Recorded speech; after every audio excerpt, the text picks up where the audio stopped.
right to face Nick Vogelgesang, a gentleman who is no stranger to big numbers, Jen. You got it, 780 this week. He had to qualify to make it to our show. And I believe later on we've got a presentation for Nick. That's right. Put another diamond in his 300 ring for shooting the number again.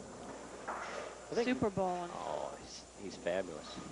I think he's got like 5 300s, and 4 of those have been rolled in BPA events.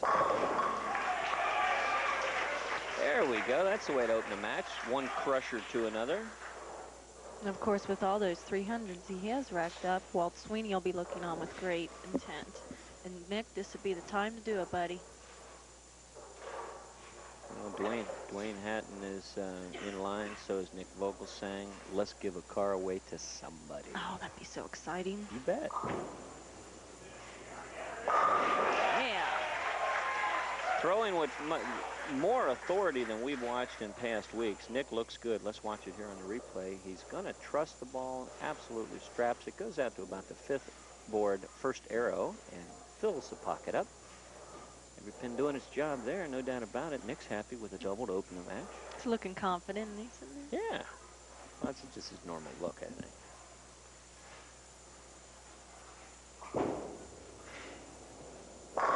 Now, did he switch balls, a or ball, is this my a ball imagination? changes in order. Now, a ball changes in order, and Duane is going to play with all he has right now, and the new ball seems to react a little better for him.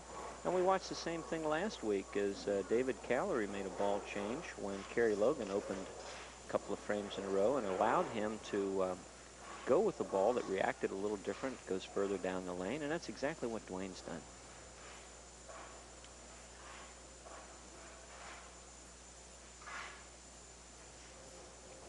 Perfect 3-2. Let's see if he can make it 3. You bet he can. I'll tell you what, Jen, this guy's a player. Let's watch it here on the replay. He just absolutely straps this ball. Goes straight down about the 11th board with a lot of speed and a lot of power and fills the pocket up big time. Look out. Wow. 6 deliveries, 6 strikes. I like it. That'll evoke a smile from Walt Sweeney. He really wants to give away this car. Nick's motioning. He really does. Yeah. We'd love to be there, too. Nick was motioning that he didn't quite get out of that ball correctly, but... I thought it looked like he got a little bit too much side roll or something. Exactly. He got on top of the ball, Jen. Now, this is a better shot here. Oh, bad break on the 10 pin. I thought the messenger was going to get there. Take a look at it here if we can. The ball's going to go wide, but then it's going to make a good move back. Now, why isn't the 10 pin going to go down? Second one from the right-hand side of your screen. There you see it going to the channel, and instead of the neck coming out and getting the 10, it just lays there. Cross lane for the spare. Our crowd's pumped up today. That's good. Gives Walt a little friendly slap on the hand there. Says, well, hold on to those keys. I'm not out of here yet. And if you'd like an opportunity to be on this show, you're going to have to go out and qualifying. Today it's going on at Hyde's Lanes in White Oak, and you can call there to make a reservation to bowl. There you go. Duane Hatton's throwing a ball as well as anyone we've seen so far. That ball comes up high and cuts through and leaves a devastating 6, 7, 10 split. It says here on the sheet that this is his first year of trying to qualify in the King. Never been on the telecast before. So I tell you what, this is a commendable showing. That's the first really bad shot he's thrown. Really? Cross lane, going to try that 6 out. No, I'll make it, Jen. Go ahead. He averages 204, and the highest game he's ever had is 290, and he bowls over at Bowl Lounge. He started bowling when he was 6, and now he's 21, and he's really developing a great game. And we're having technical difficulties. Well, Duane just looks at them and scares them down. They start to fall. Saying here he bowls 4 times a week. Now, there's an avid bowler. Telecommunications here on his sheet. Does that mean he's going to come after my job soon? Is that... You got it. Oh, boy. From your car phone. Here we go again. Now, I hope he keeps on bowling well, so Leaves my job alone.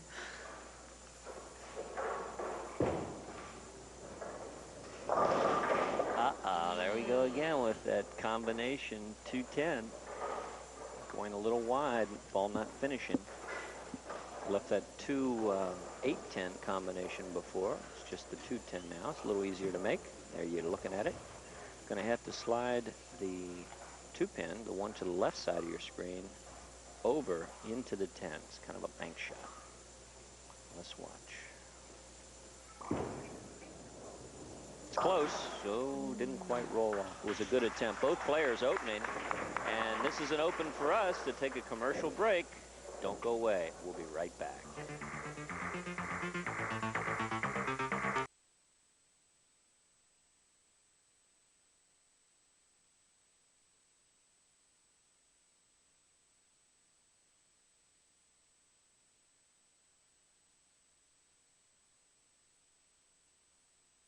What if you kept doing this?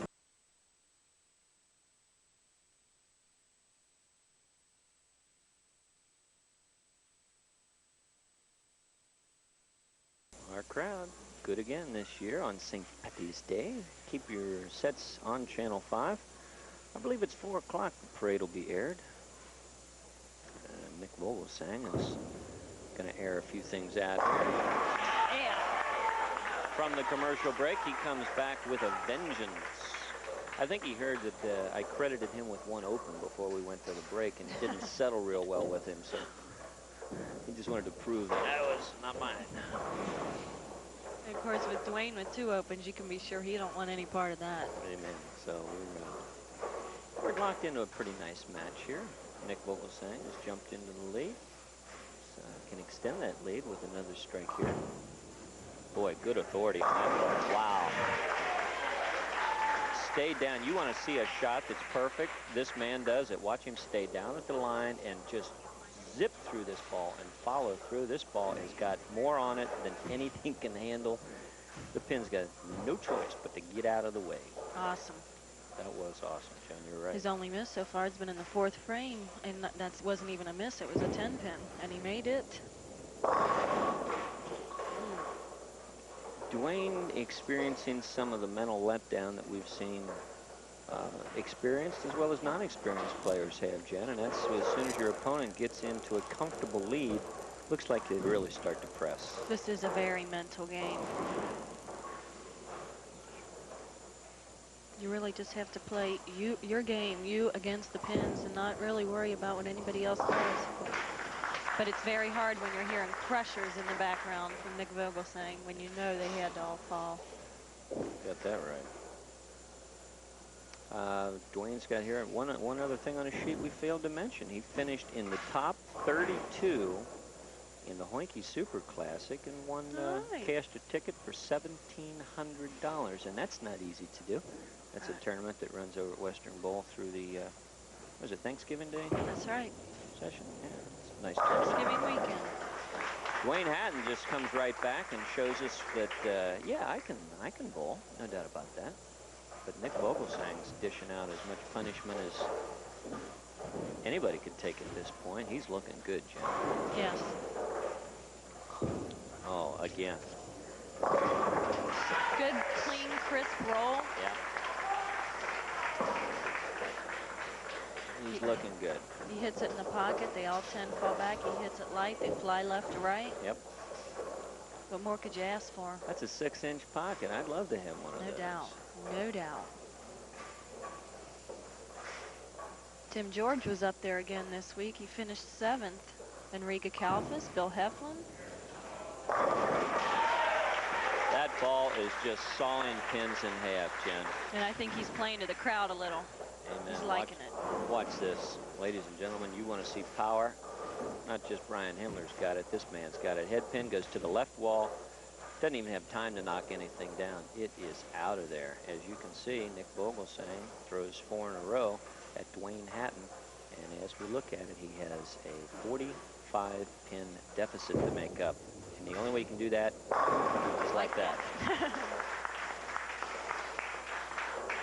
Isn't it amazing the way this stuff falls together sometimes? Yep. Duane Hatton, the left lane, is the lane that's been giving him more trouble than the right lane, and he's got to strike here. This is a crucial situation. 9th frame, you're 45 pins down. The only thing you can do is strike to have any chance whatsoever, and you're on your troublesome lane. Let's see what he does. Yep. Super.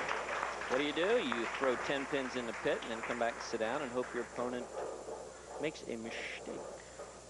I'd like to mention that Julie Pruitt, a very, very fine lady, won $200 this week by shooting a 640 and was the top woman of the week. Julie, congratulations. You bet. And of course, that will qualify her for the year-end finals, which you'll be seeing here in a few weeks, in which the women will bowl for $500. Yep. And you'll get to see 2 weeks of that, as a matter of fact. That's right.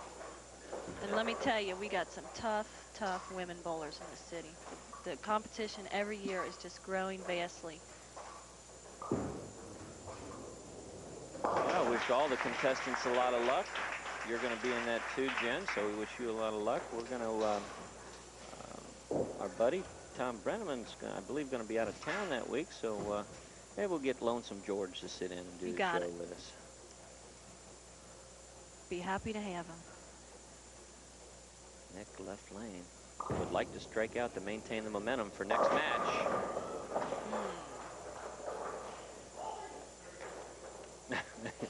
Crowd's getting a little crazy here. Another tray of Hooties, please. 247 if you can spare up and strike. And if Duane goes all the way out, he can finish with a nice 234 game, but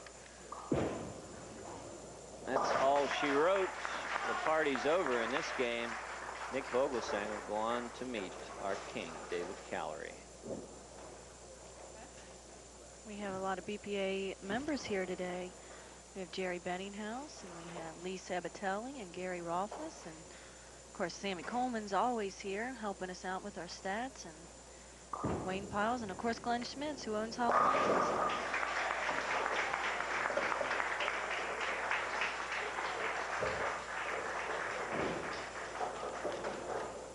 Next, we're going to see, once again, Dave Callery, who's averaging in the area of 235 this year on the show.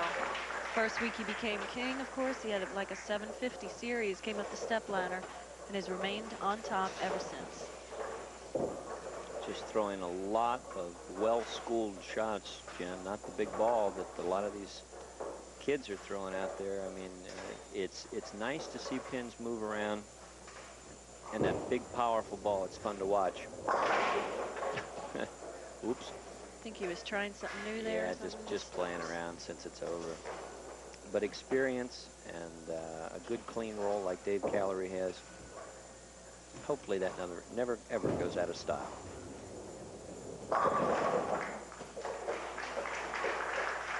And there you go, the handshake. Nick Vogelgesang will go on to meet David Callery in the last game. 247 earns him that right. We'll be back in just a moment.